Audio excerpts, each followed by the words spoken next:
The family systems perspective holds that individuals are best understood within the context of relationships and through assessing the interactions within an entire family. Symptoms are often viewed as an expression of a dysfunction within a family. These dysfunctional patterns are often thought to be passed across several generations. This perspective is grounded on the assumptions that a client's problematic behavior may 1. Serve a function or purpose for the family, 2.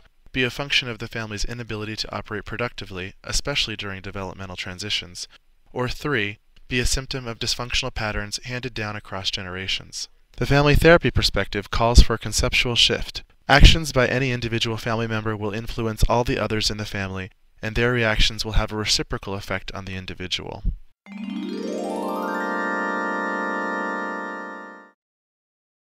The origins of structural family therapy can be traced to the early 1960s, when Salvador Minuchin was conducting therapy, training, and research with delinquent boys from poor families at the Willich School in New York. According to Minuchin, a family structure is an invisible set of functional demands or rules that organize the way family members relate to one another.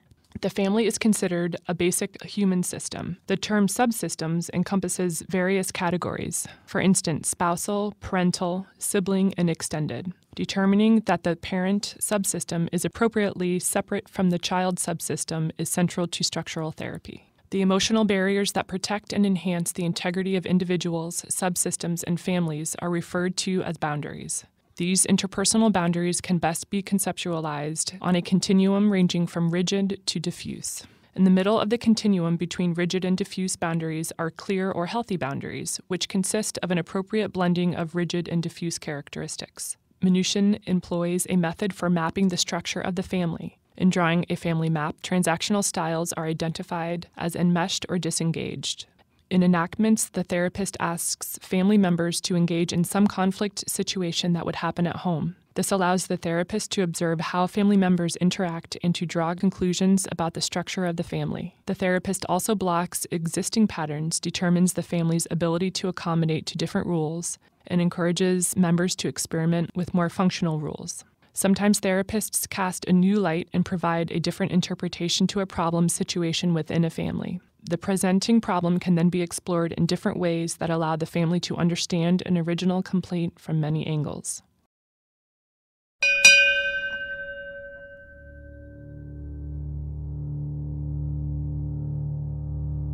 My name's Don, and the reason that we're in therapy is I really love my kids, but I can't take it anymore. The fighting has just gotten insane, and my son Ben, I almost hit him last week, and that scares me.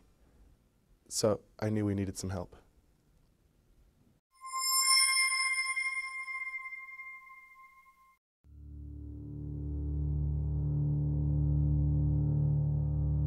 Hi, my name is Angela. I am the mother of Ben and Heather. And since Dawn and I got divorced last year, apparently Ben has had some issues, and from what I've heard, the family life just has kind of fallen apart, and I don't know what's going on. I don't know why my ex-husband is having so many issues with the kids. Everything was fine before the divorce, but I'm concerned. It seems like there's some issues that need to be resolved, and I'm glad that they're all going to get help.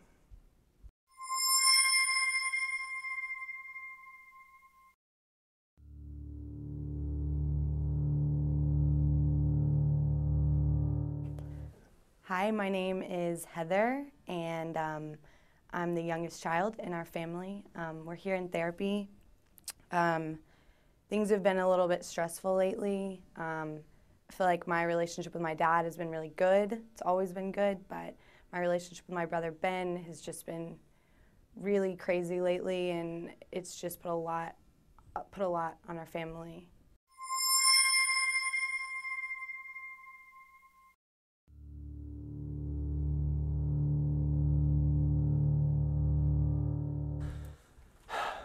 My name is Ben. I'm here at therapy because Donald, my dad, just said to go. I guess it's just another punishment.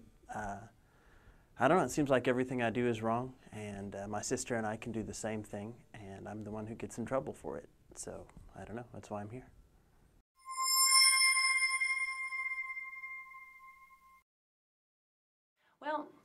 it's one thing to talk about the relationships in your family, but I think what might make this a little bit more clear is to have you guys reenact a scenario that typically has happened in your family, an argument that's happened per se.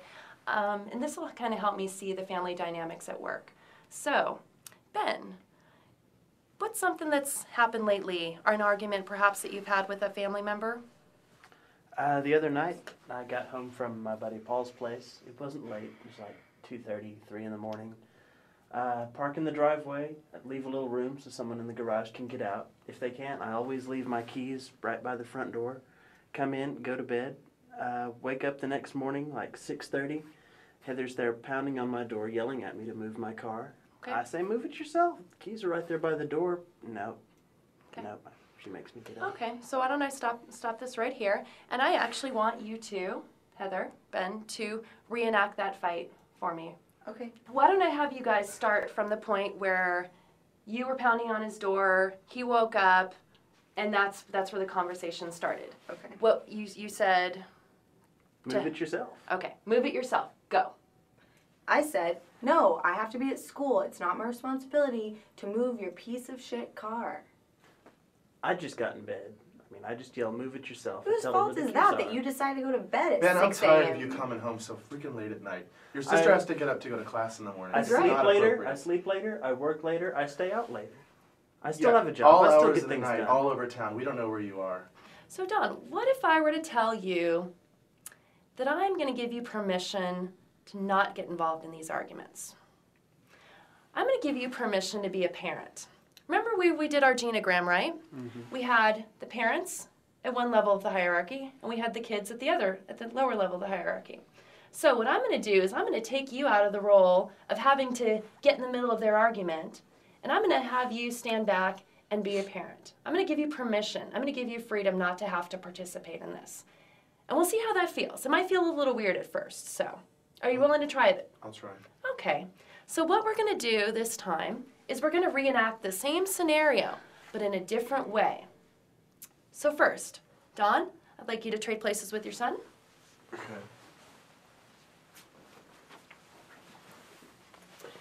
Okay. We're going to have you guys have a dialogue here, back and forth, kind of like we just did. And you identify something that you need from the other person, okay? And Dad, we get to sit back and watch this, okay? Okay. All right. So, ready? Action. I feel like, I'm just worried about you, and I just, we miss you. Me and Dad, we're always... Hold on. Talk from you. Okay. Talk from you. I miss you, and I just don't really feel like you've been very available in our family. And this argument that we just had, it's just one little example of the bigger picture of you not being available and not really respecting me.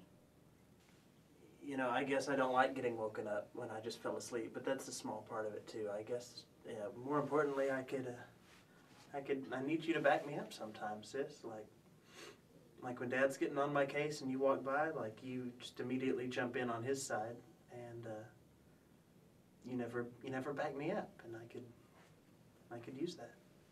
Okay. Well done. All right. I'm going to ask you guys, how did that feel? And how is that different from the first situation? Ben, let's check in with you. It was weird just getting to talk to her without yelling. Incredible how that works. Heather, what was your take on the situation?